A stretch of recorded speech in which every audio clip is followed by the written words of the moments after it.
Mic check. Mama mic check. Mic check. Check. Check. Check. Mic check. Yeah. Hi. Welcome to the I Hate Reading podcast, the show where I read out loud, not because I want to, but because I have to. I hate reading because I can't stand the sound of silence. I'm not good at reading, but I'm great at talking. So let's get started. Kingdom Hearts, Roxas Story, the second day.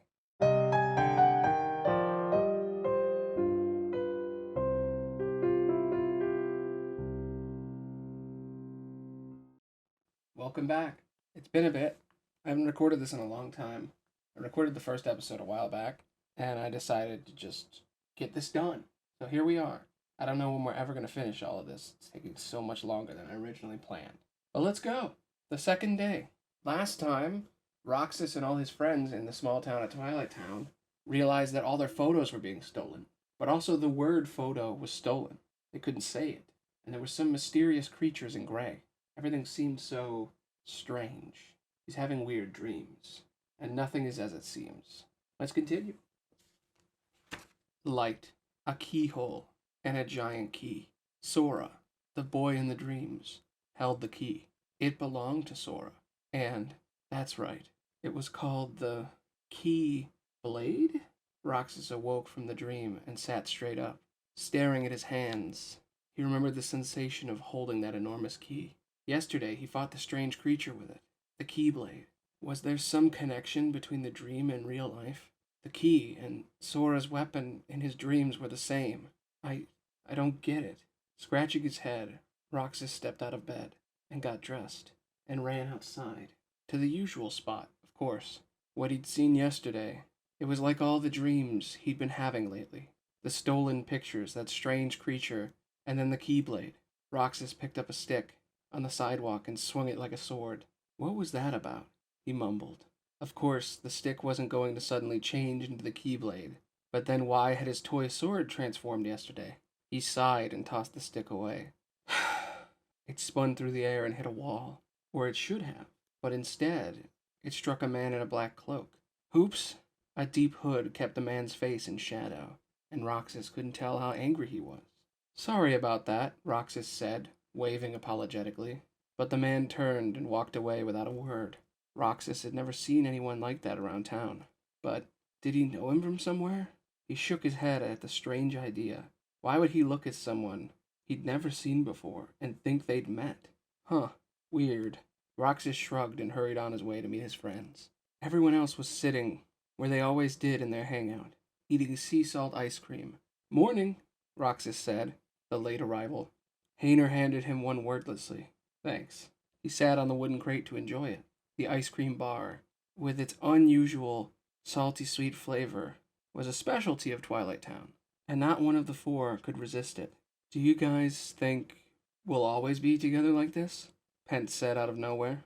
I sure hope so, Olette replied, as if she'd been wondering the same thing. Huh? Hayner was mystified. Where'd that come from? Oh, just thinking out loud. Pence bit into his ice cream bar. Well, we probably can't be together forever, Hayner said. But isn't that just part of growing up? What's important isn't how much we see one another. It's how often we think about one another, right? Roxas looked up at that. Pence and Olette were also staring at Hayner. Silence settled over them for a few moments. Then Pence laughed. You get that off a fortune cookie? Olette laughed too. Hey, that's it. No more ice cream. Hayner sprang up, scowling, and glared at everyone else in turn. When he saw that Roxas wasn't laughing at all, his scowl deepened. Man, what's with all this doom and gloom, you guys? Maybe it's because of the thief yesterday? Olette looked glumly at the floor. Nah, you know what it is. It's 'cause we don't want summer vacation to be over. That's all, Hayner gestured angrily. True, they only had a week of summer vacation left. So how about this? How about we all go to the beach? The beach, Roxas replied. The beach. It made him think of the dreams We haven't been to the beach all summer, Hayner went on. Blue seas, blue skies. Let's just get on the train and go. As usual, Hayner stood like he was delivering a speech. Convinced, Roxas and the others stood up, but then hung their heads as something occurred to them. No. Oh, come on. Noticing their expressions, Hayner looked upset too. Well, we're all broke, so, Olette explained in a tiny voice. Summer vacation was almost over, and they'd mostly used up whatever pocket money they had. That was true for all of them, including Hayner. Leave that to me, he declared, undaunted. Time to hit Market Street. With that, Hayner left their hangout at a run. So he says, but Pence worried, looking back at Roxas. Let's just follow him, Roxas said. Pence and Olette nodded, and then dashed outside to catch up.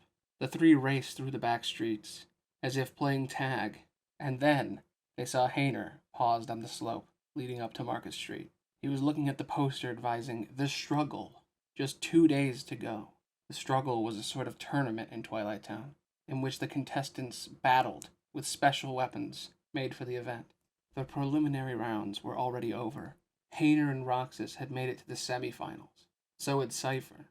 You and I have to make the finals, Hayner told Roxas. And then, no matter who wins, the four of us can split the prize. Good call, Roxas said. They shook on it. Promise? It's a promise. Hayner grinned and hopped back from the handshake to face the others. Okay, let's get down to business. 1 ticket to the beach is 900 money. He took on a math teacher's voice. So how much for the four of us? 3,600 money, Olette replied immediately. And 300 each to spend there. So what's that add up to? This time, Pence answered. 1,200 money. So with the train fare, that makes 4,800 money. To spend on what? Roxas wondered. Pretzels, obviously, Hayner crowed. What else do you get at the beach? There's always watermelon. Hayner's mouth twisted in a pout at Roxas's objection. Too pricey. Watermelons are like 2,000 money apiece. Oh, now that Roxas had no more objections, Hayner grinned. So we need 4,800 money altogether. How much do we have now? I've got 800, Pence said. 650, Olette said, sounding apologetic. Only 150, Roxas said. Sorry, that's 1,600 money. We just need another 3,200, Hayner announced. Let's find ourselves some odd jobs and start earning some dough. We have till the train leaves to earn 800 money each. After giving them the assignment, he took off toward the tram common. Olette cocked her head. Didn't he say, leave it to me? Pence shrugged, smiling helplessly. Well, whatever. Let's get to work so we can go, Roxas told them. They headed for the plaza, where there was a bulletin board that was usually full of help wanted ads. Meanwhile, Diz typed at the keyboard in front of the big computer screen in a dark room. He approached and spoke behind Diz's shoulder. You called me? Your reckless actions will get us in trouble, Diz said without turning around. You went there, didn't you? Yes. So Diz already knew that he had gone off on his own to see the boy, Roxas, the boy necessary to Sora's awakening. At this point to him, Roxas was nothing more and nothing less. He must seem like a different person, no? And all it took was a bit of meddling with his memories. Did you have any assignment for me? He said, cutting off Diz. Yes. We've encountered a bit of a problem. Finally, Diz turned to face him. I need you to go there again, and make certain your paths do cross. Meanwhile, Roxas did a few odd jobs, and before too long, he'd earned a solid 1,000 money. He headed back up to the station. Hey, Roxas! Hayner, Pence, and Olette had finished up their odd jobs. They were already in front of the station. What'd you come up with, Roxas? Said Olette. Just this. He handed her the cash he'd made and raised his eyebrows, rather pleased with himself. Whoa, nice work, everyone. So added to what we started with, now we have... She pulled out a pretty embroidered orange pouch. Ta-da! 5,000 money. She let Roxas hold the purse. It was heavy, stuffed with change. All right, time to get tickets. Pence ran ahead with Olette into the station.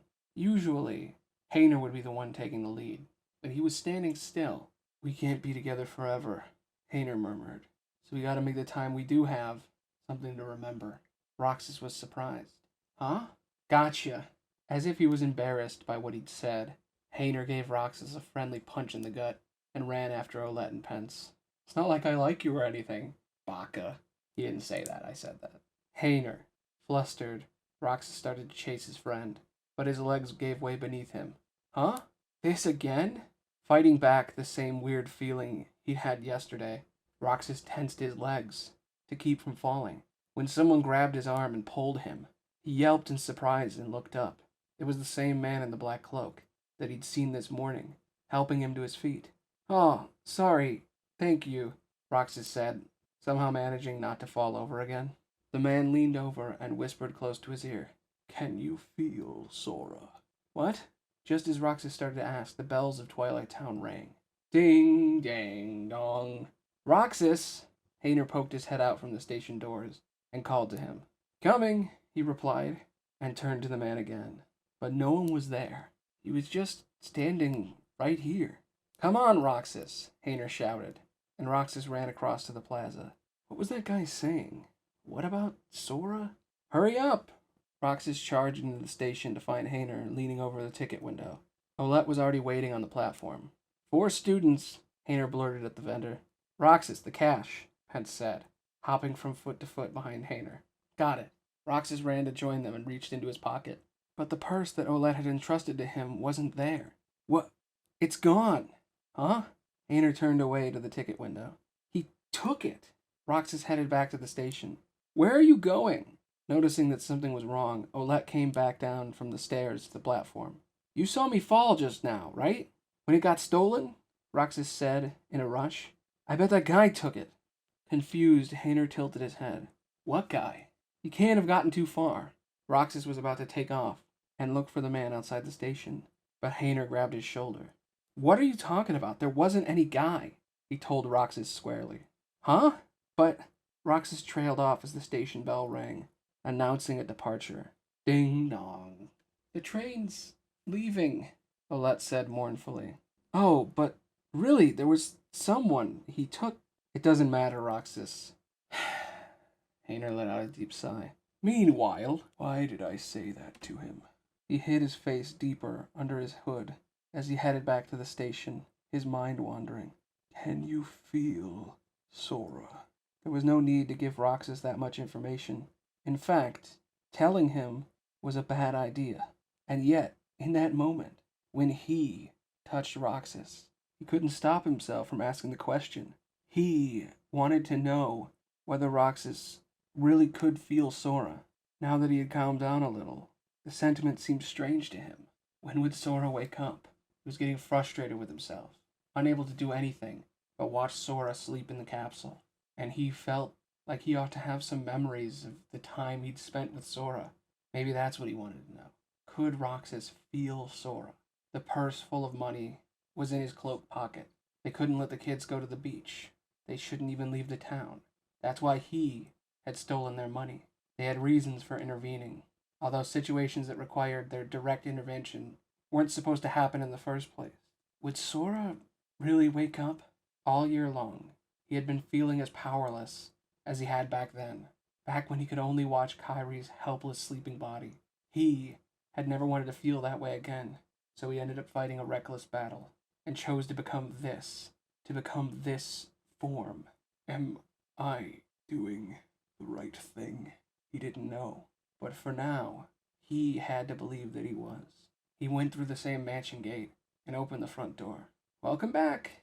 It was Naminé, waiting just inside for him. What are you doing here? He asked, pushing back his hood. Naminé smiled sadly. Because I found out that you went to see Roxas. Yes. That was all he said, before heading quickly up the stairs. It's all right, she told him softly as he walked away. I can feel Sora. He didn't reply. Ooh, baby, this shit getting, spicy, intense. Ooh, man, where's it going? Ooh, you know who he is. We followed his whole story last time. Man, book is way better about it showing that, because in the game it's all up to interpretation, but in the book they outright say, "Yo, he just been sitting here." Way better written. Anyway, let's take a little break.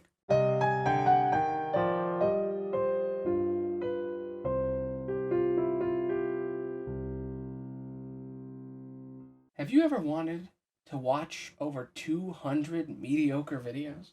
Well, I got a deal for you. I have a Patreon. Ta-da! And it's completely free because I'm an idiot. All 200 videos, completely free. Go check it out right now at patreon.com/Aloney+. Everything I've ever made in order chronologically and searchable by tag. You can pick the individual show I made and it pops up every single one of them. It's the best social media that exists. If you want, at the top of the screen, it gives you a little image that says $5 tier, $10 tier. You could pay me, but you don't have to because it's all free. Which means if you pay me, you basically get nothing. I promise things on there, but they're still for free. I don't have the courage to make them cost money because I don't think they're worth it yet. But on there, I do a couple of extra things. I react to movies, where I'll watch an entire movie or TV show I love, and you can sync it up and watch it along with me. If you feel super lonely and you want to watch a movie with somebody, I wanted to put them together into like an actual video, but the copyright is so hard. One day I might do it. I might try again. My videos come out on there as soon as I finish them, rather than the week later they're scheduled. So you can see exactly when I finish videos and when I horribly fail. It's pretty cool. I make a lot of stuff on there. I also put out the highlights weeks in advance, so you can see like 20-minute cuts of my streams way earlier on there. I'd love to do a Q&A and like a bunch of other stuff that's worth money, but nobody's paid me yet. So until that happens, it's still up in the air. Anyway, we gotta get back to the show. I'm excited. Let's go.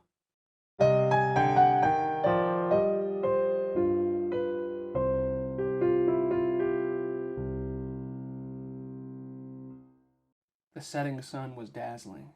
From atop the clock tower above the station, Roxas and his friends could see the entire town. They watched the sunset, each holding sea salt ice cream. "It's melting!" Olette looked anxiously at Roxas and his ice cream bar, which was starting to drip.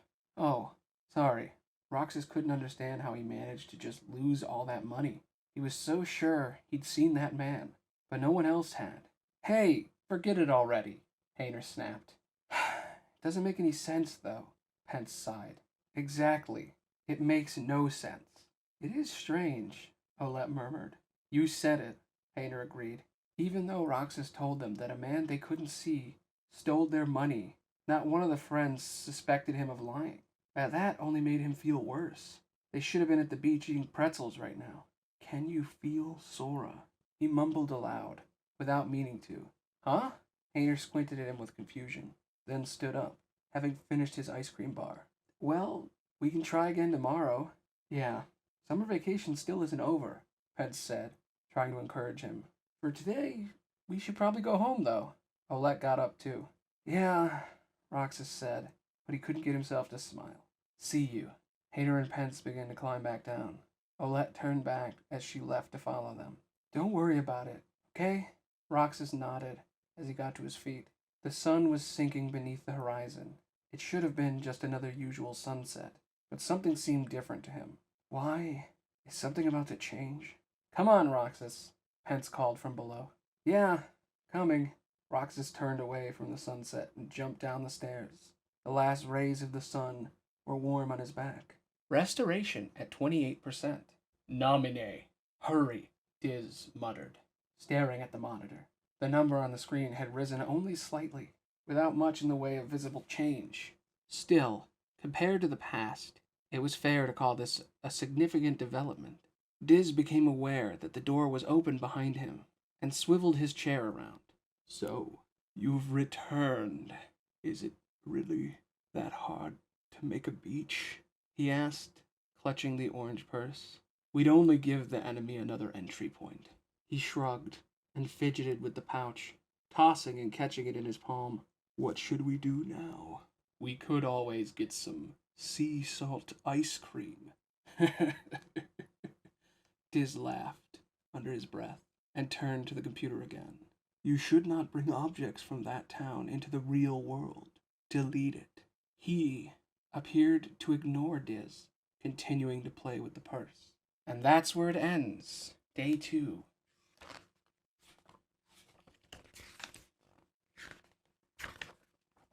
Five more days to go. There's a little fragment in there too. I hope you liked this. Sorry if I had to put the mid-roll so late into the episode. Thought it would take longer. I know I haven't done this show for a while because I was doing my other show, and I said it would take 2 months, but actually it took 2.5. That's because of the Patreon, and I'm sorry about that. But I'm glad to be back. I kind of have a plan to maybe live stream this at some point, and maybe it'll go faster. I feel like I'm not making enough progress. I only read 1 chapter a week, and there's like 700 chapters in this book. So it's never going to end. But I guess that's what a good podcast is, isn't it? All things do come to an end, though. And we'll learn more about that next week. Anyway, I hope you had fun. I had a lot of fun. As always, I'm Aloney the Bard. Thanks for listening. Bye.